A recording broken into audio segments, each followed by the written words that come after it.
Hello, and welcome to tonight's presentation. My name is A. Gilbert Williamson. I am a scholar, musicologist, and recently appointed Assistant Professor of Media Studies at York University in Toronto.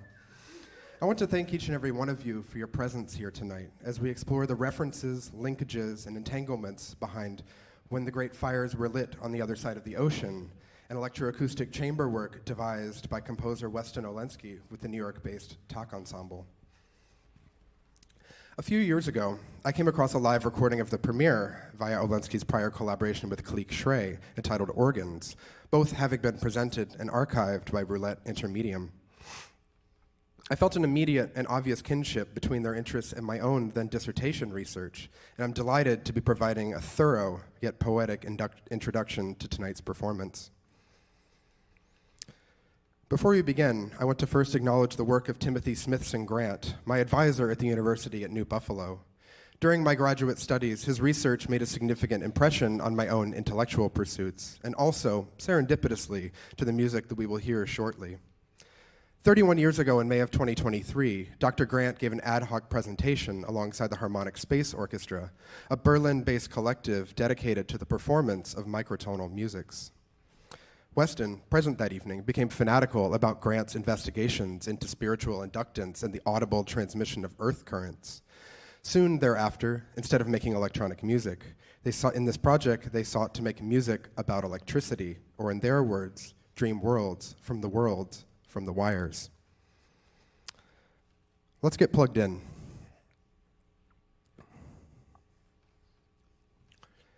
Without getting too far into semantics of grammar or speech, we must first examine the object located here at the ensemble center.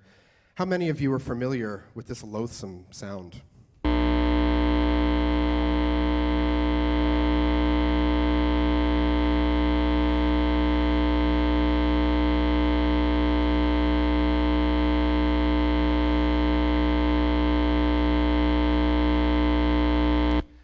The bane of sound engineers everywhere.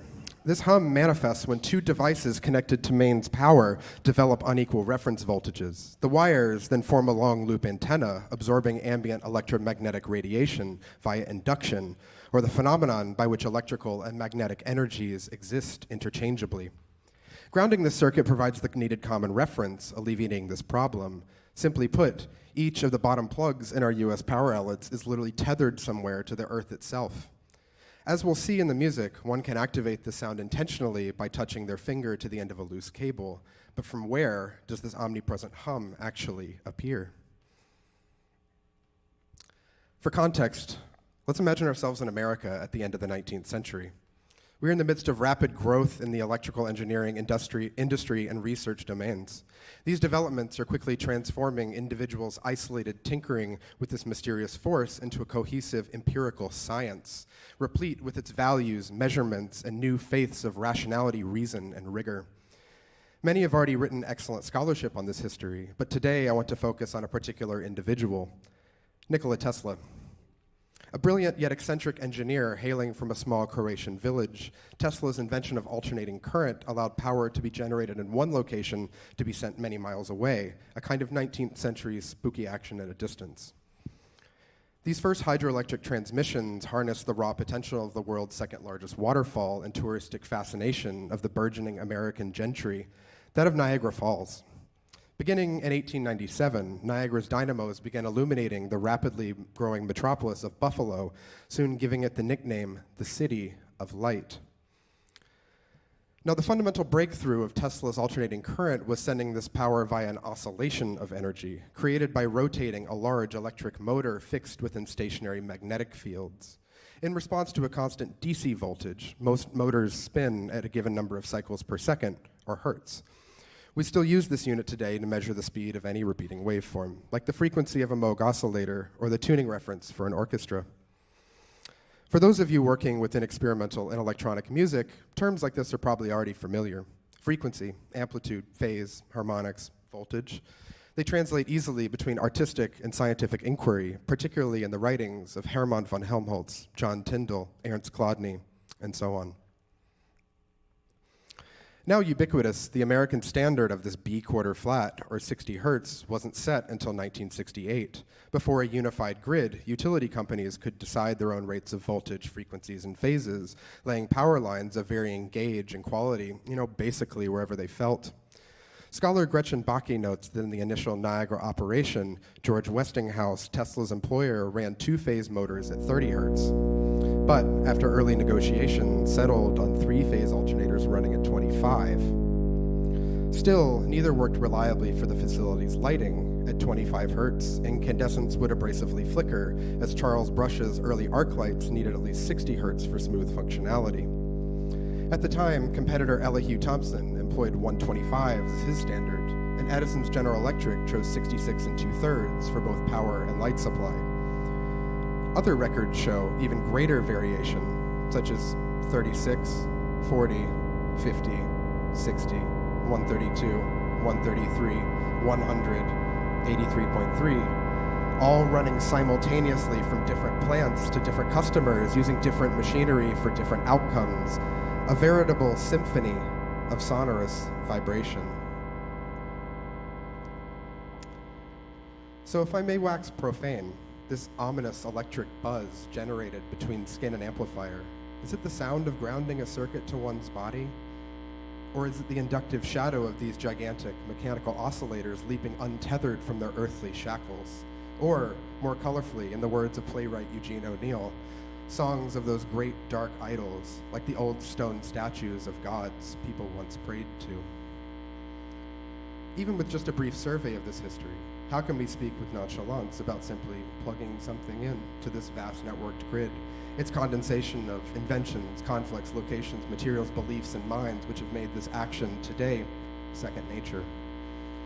For now, though, let's return to the sound itself.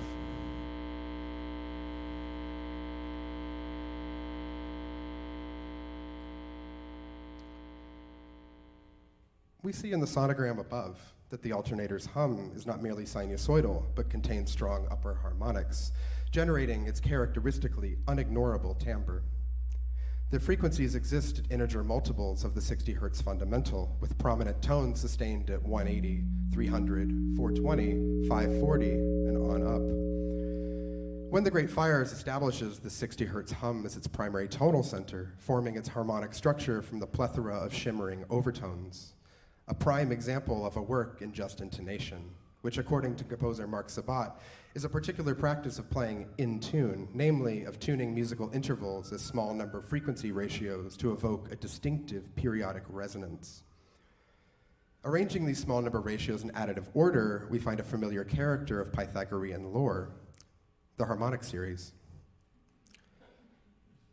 This pattern appears everywhere in our acoustic world, the divisions of a string, the overtones of a trumpet, the modified solfege systems of Nicole Oresme, the precise sidebands of John Chowning's FM synthesis, or the resonant peaks of a subtractive filter, etc., etc. In my analysis, Olencki employs this precise just tuning between the ensemble's upper three voices, cyclically reinforcing the musician's resonances with the central amplifier, a musica mundana made manifest with our own earth. Yet they curiously set this trinity in spectral conflict with the natural inharmonicity of the contrabass clarinet, both parties interfering even further with the vibraphone's own equally tempered grid, pitched at a raised 442. Was this to generate virtual grids within the grid? Oceanic waves of combinatory vibration? The mapping of Euclidean geometry between heaven and earth? I'm by no means a music theorist, so, for now we can only speculate on these possible motivations. We cannot just fabricate discourse on something so abstract as harmony. There is, after all, chamber music to be made.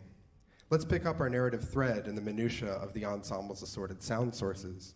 Trafford's heat sinks and glass insulators are an overt nod to the materials connecting humans and high voltage.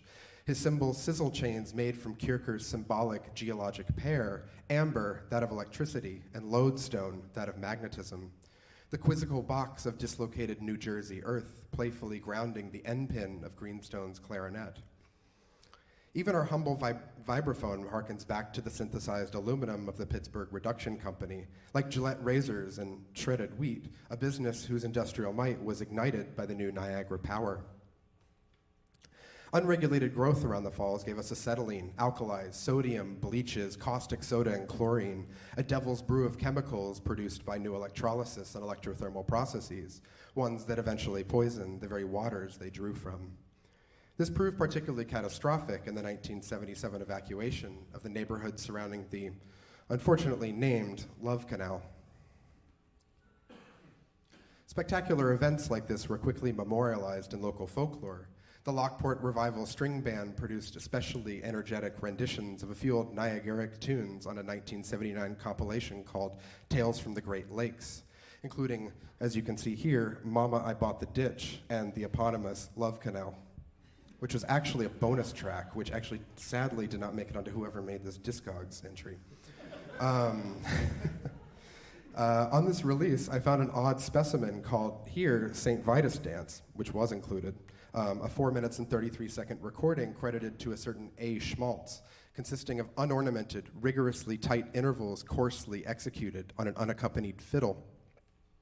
In Olencki's sketches, I found a hastily scribbled transcription of the tune's first verse, which seems to have influenced the violin material Kieferstein so expertly executed in this first performance. After examining additional print material from the premiere, I was also intrigued to unravel the Irish Sean-Os ballad, which anchors the work's second half. Apparently, folkloric imaginations of electricity were not just unique to the Niagara-Buffalo region. This tune, entitled An Craithir, belongs to a small collection of 78s recorded by Harry Smith, polymathic mystic and editor of the Smithsonian's Anthology of American Folk Music. The only information on singer Breed Ní Maile is from a small article in Ashtok, a repository and archive for historical documents, recordings, materials, and ephemera relating to avant-garde artistic projects in Ireland since the 19th century. Despite lovely correspondence with researcher Jennifer Walsh, I could not source any of Smith's original recordings. Only after posting to a seemingly defunct Reddit thread did a user known as Baptist Goth share the MP3s with me. A fragment of which I would like to share with you all now in all of its lovely shellacked charm.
Microfiche from Smith's session diaries extensively recount Maile's nea, the Irish term for a Sean-Os singer's internal sense of pitch, where she vividly described it buzzing like one great and loud revolving organ.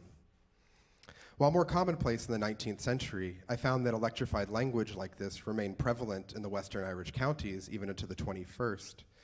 It's rooted in older superstitions, though. According to historian David Nye, when Edison began in 1881 to lay Manhattan's first electrical cable, the Irish laborers often refused to work, as they were afraid that the devil hid in the wires. Quite a different form of resistance, huh? In addition to these dusty archival examples, droning behind the ensemble lies a digital recreation of the glass harmonica, a curious specimen of 18th century organology. For those unfamiliar, the glass harmonica is a set of tuned crystal bowls mounted here on a rotating spindle. When played with moistened fingertips, it produces an uncannily pure tone, incomparably sweet, not unlike that of the human voice or bowed metallic percussion. This instrument was invented in 1761 by this man here, Benjamin Franklin, a statesman, engineer, amateur composer, and a man central to the creation myth of what we now know as America. Ordained by Immanuel Kant as a modern Prometheus, one of Franklin's lasting legacies was this introduction of an enlightened vernacular around electricity, including its concept as a single force containing dual states of positive and negative attraction. His glass harmonica was adopted outside of colonial America by individuals such as Wolfgang Amadeus Mozart, Marie Antoinette, Camille Normand, and Franz Anton Mesmer, among many, many others. Through this early mechanical instrument, we find an unexpected resonance between the bootstraps of Franklin's rational humanism and Mesmer's velvet-lined mysticism. Mesmer's practices promised alternative forms of healing based on his patient's exchange of a galvanic nervous fluid, which he deemed animal magnetism. Often during sessions, he held sympathetic audiences literally mesmerized with the harmonica's angelic vibrations. Mesmer was, by no means, alone in pursuing questionable electrical endeavors to improve physical and spiritual well-being. The metallic tractors of Elijah Perkins or the various contraptions of electrical humanitarianism or Scientology have employed the science of electricity to try and balance the body's nervous humors. These themes found a particular synthesis in the music of Webb Crawford, a now Manchester-based artist whose early work connected spiritualist belief practice with allopathic medical alchemy. According to my research, I found they actually first introduced Weston to the spiritualists, which, as we'll see, became an integral source for When the Great Fires. However, looking much further back, even the first appearance of the word electricity was in a 1650 translation of an earlier treatise on the curative effects of magnetism, written by John Baptista von Helmont, a Flemish physician and devout Rosicrucian. Prior to the 20th century, dabbling in electricity was viewed much like witchcraft or supernatural fantasy, the widespread fear of which became distilled into Mary Shelley's iconic monster. To her credit, though, what isn't a bit unsettling about motoric animation produced by tinkering with unseen forces and mysterious elemental ores? As a sudden shift in perspective, I believe this commingling between rationality and spirituality throughout history is more common than we want to believe. We find strong evidence in the research of Matt Marble, the director of the American Museum of Paramusicology, recent scholarship like this by curator Kirsten Gallerno, or, selfishly, in my doctoral work on the resurgence of the pipe organ in 21st century experimental music. Modernity is often just a point of relativity, one that allows us to view time and space as elastic, intertwined, and nonlinear. Tesla, Edison, Newton, and Hertz all simultaneously pursued magical and scientific aims, as did musicians, as seen in the quantum vibrations of Pauline Oliveros' deep listening, Thaddeus Cahill's electromechanical adaptation of Lord Kelvin's harmonic synthesizer, or Daphne Orum's belief in personalized wave pattern summations. Even entire technological systems hold this contradiction, for according to Jonathan Stern, they are repeatable social, cultural, and material processes crystallized into mechanisms. Let's take, for example, the telegraph. The first commercial application of electrical force, telegraphic communication, precipitated a sudden collapse of space-time in the 19th century, allowing instantaneous dialogue to be facilitated over great geographic distances. Again, quoting Stern, the telegraph was conceived first as a machine for writing at a distance, essentially just another visual technology, but the noise that began as a byproduct of the machine's printing process became over time its most important aspect. Grasping at syntax, many of the score's trills, rhythms, and bisplingandi mimic the aperiodicity of Samuel Morse's dots and dashes, reflected as well in the unmusical distributions of articulations in the percussion notation seen here below. While compressing human speech via symbolic codes was not a new phenomenon at the time, the telegraph's electrification of this process inspired particularly fantastical responses from many of its new users, since according to Richard Noakes, imagined uses of technology can be as instructive as their actual uses. Imagine your ancestors in the 1850s. You would also likely not believe that one could harness divine force from the sky to do business via extruded lengths of smelted metal, coated with colonially extracted India rubber and laid by great ships beneath the ocean. Ghostly writing at a distance was, after all, one of the primary activities of the early Victorian seance. If one could partake in this, Why shouldn't it be possible to communicate with the dead? As much as I would like now to wax poetic on Thoreau's sphere music of the Aeolian telegraph harp or Noakes's theories on occult telegraphy, we must discuss a parallel type of telecommunications from this time period, the spiritual telegraph. Beginning their practice in 1844, the spiritualists were a quasi-religious society who believed that sensitive individuals could enter into mediumistic communication with the deceased via the speculative wire of the spiritual telegraph. Philosophically kin to the Mesmers, Jovians, Theosophists, and Swedenborgians, and still quietly active today, they settled primarily in the town of Lilydale, New York, just 70 miles south of Niagara Falls. At its peak, spiritualism comprised some 11 million adherents, including Horace Greeley, Sir Arthur Conan Doyle, Mary Todd Lincoln, Thomas Edison, and many other prominent scientists, politicians, and progressives of the time. Distracted by these new interlocutors, I found the initial cryptic title of Olencki's score, The Silver Chain Recitations, a direct nod to the 1914 Lyceum Manual by Emma Hardinge Britten, a noted English spiritualist and documenter of the Society's history. With this, then, it becomes more significant that Charlotte Mundy, our medium of the evening, was the one in direct communion between the deep cut of voice and ground, further echoing the centuries-long fascination of placing oneself in circuit with the earth. A particularly shocking example of this was the way Tesla publicly proved his alternating current safety by sending its extremely high voltage straight through his own body. These fantastical demonstrations, like Ebenezer Kinnersley's Thunder Houses or those privately undertaken at spiritualist meetings, were epistemologically and culturally significant precisely because they violated the sovereignty of mind over matter, putting them into direct convulsive communication with each other. Widespread fears about electric fatalities also sparked decades of petty feuding during the Great War of the Currents. Even Franklin's early lightning rods were condemned by the Philadelphian clergy as hubristically redirecting God's wrath from those most deserving of it. The cultivation of a nervous sympathy was central to many of these alternative belief practices, with its diverse aspirations of emotional and social harmony, physiological connection between internal organs, and a general sensitivity to the other realms. Gatherings eschewed many of the Victorian, mesmeric, or perhaps just Hollywood-like trappings we associate today with evocations of the occult.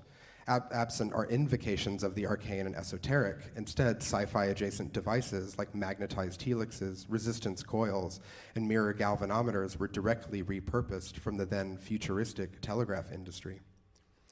Noted spiritualist leader Andrew Jackson Davis even arranged his participants according to their nervous energies, emulating the zinc and copper discs of the voltaic pile battery, itself mimicking Cavendish's 18th century scientific models made of pewter and leather submerged in salt water, themselves mimicking the interior galvanic glands of numbfish and torpedoes, themselves a popular form of electrotherapy in early Abyssinia used for expelling the devil out of human bodies.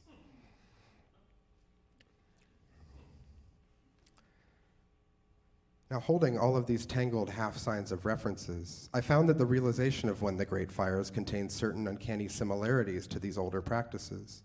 The work's liturgical adjacent melodies recall unique styles of hymnody found in the early 20th century at St. Mary of the Cataract in Niagara Falls, New York.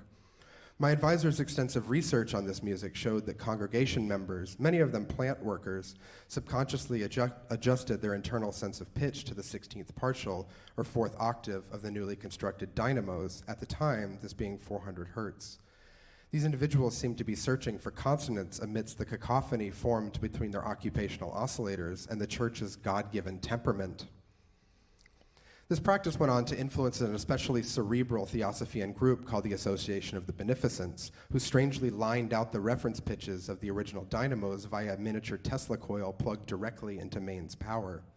My precursor at York, Sarah James Evans, wrote extensively on beneficent member Cromwell Fleetwood Varley and his practice of wrapping local telegraph wires around the perimeter of Toronto's seances, in his words, to build a spiritual inductor for the purposes of further ectoplasmic amplification.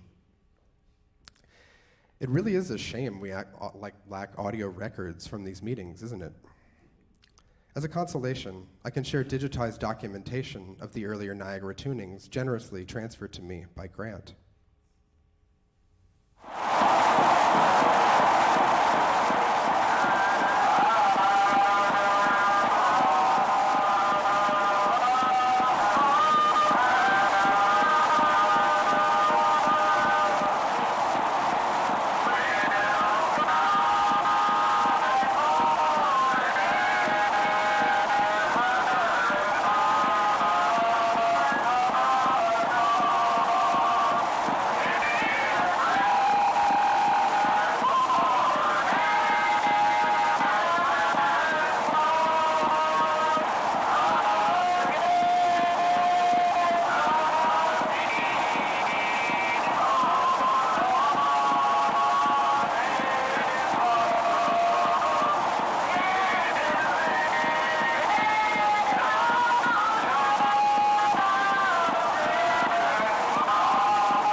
For the association and the congregations, tuning was never only about tuning.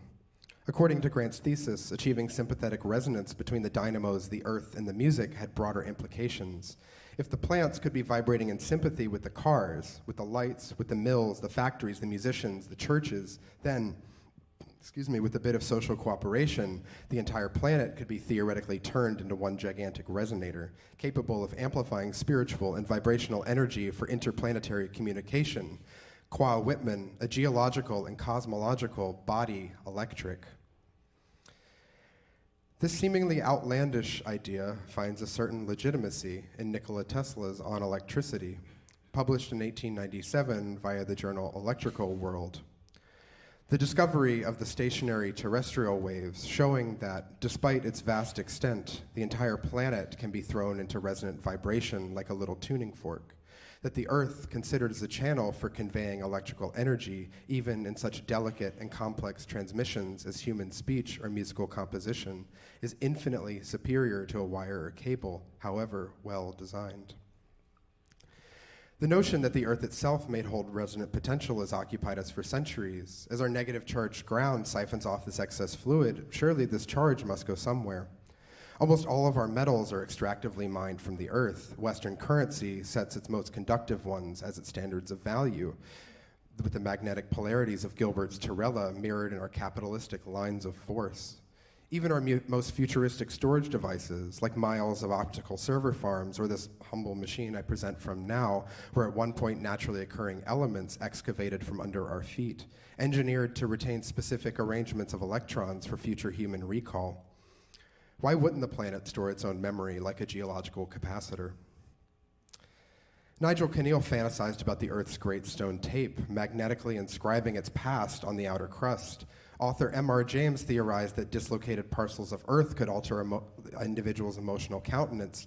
Most succinctly, a quote from philosopher Thomas Nail, "Not only is this phenomenon of the Earth, it is of us, because we are of the Earth." Even fundamental skeptics like Guglielmo Marconi admitted that no practical system of wireless telegraphy exists where the instruments are not connected to the Earth. It's an existential fact that both humans and electricity must one day return to ground, but for now, we remain tethered beings, harnessed to machines born of our own desires. And yet, still, the Earth isn't the only medium able to store life force. Those pre-grid, ungrounded telephone lines acted as live wires straight to the ethereal ionosphere, demonstrated in the mile-long thin wire of Joseph Henry's first relay or Michael Faraday's resonating iron ring. These lines allowed early operators and later in the 20th century artists the unique opportunity to listen to the natural radio of electromagnetic radiation. According to scholar Douglas Kahn, the late-night telephone listening sessions of Thomas Watson were a conjunction of wireless reception prior to wirelessness, engagements with an electromagnetic cosmos prior to scientific investigation, a noisy aesthetics of sound before the avant-garde, and electrical sound before electronic music.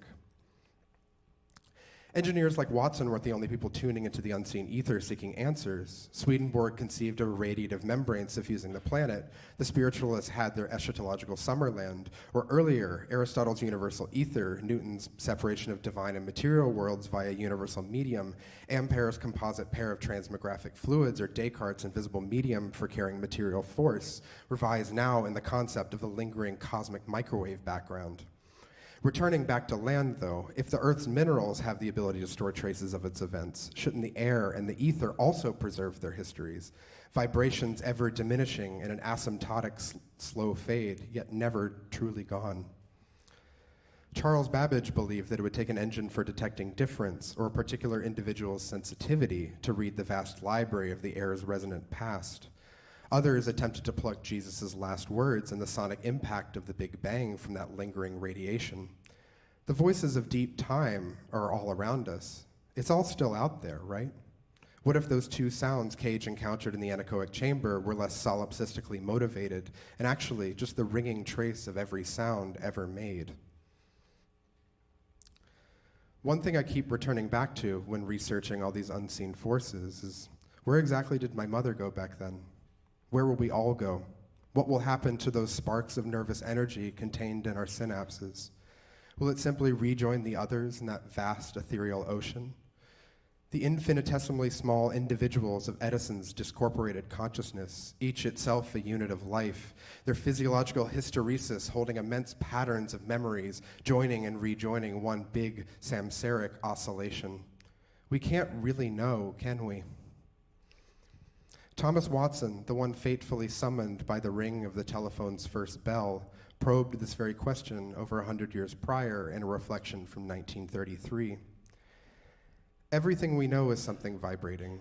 The universe is like a vast orchestra playing an eternal music of millions of octaves combined into an infinite variety of melodies and harmonies. These vibrations are the universal life, all under the control of a single eternal law which causes harmonic vibrations to unite. From every union of vibrations under this law, something new emerges. From the law, acting on the universal substance, everything in the universe from electrons to God has emerged. As we reach the end of our presentation, I would like to close my portion of this evening with one final quote, this time from the Writing of History by sociologist Michel de Certeau. The historian and the artist both fabricate discourses whose meaning is located less in the semantics of speech or grammar than in the obsessive knots of half signs that are grasped syntactically by interlocutors' distraction or by sudden shifts in perspective or attention. I hope today that we've untangled, or at least unearthed, some of these syntactically grasped half signs, a network of associations which join us together at this event, nestled here tonight within a web of past and future. For now, though, I must conclude. After all, there's no theory without practice. After a short pause, we'll be joined by the wonderful folks of Talk Ensemble, who, to end their 40th season, will give what I foresee to be an absolutely divine and electrifying presentation of when the great fires were lit on the other side of the ocean. Thank you.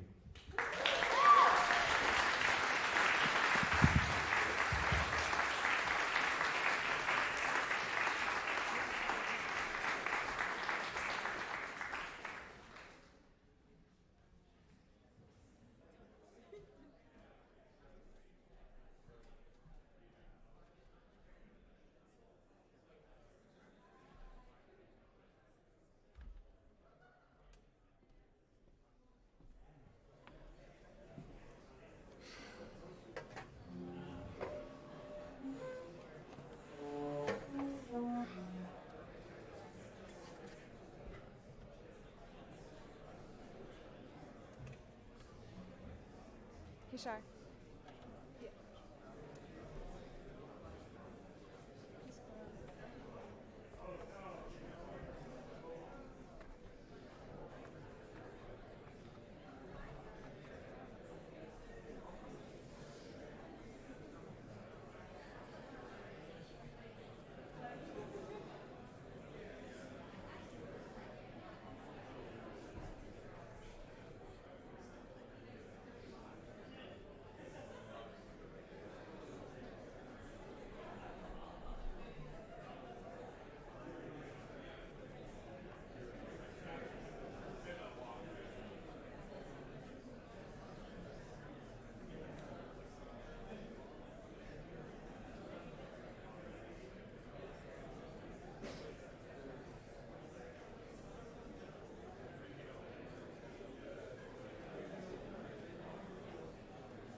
listen.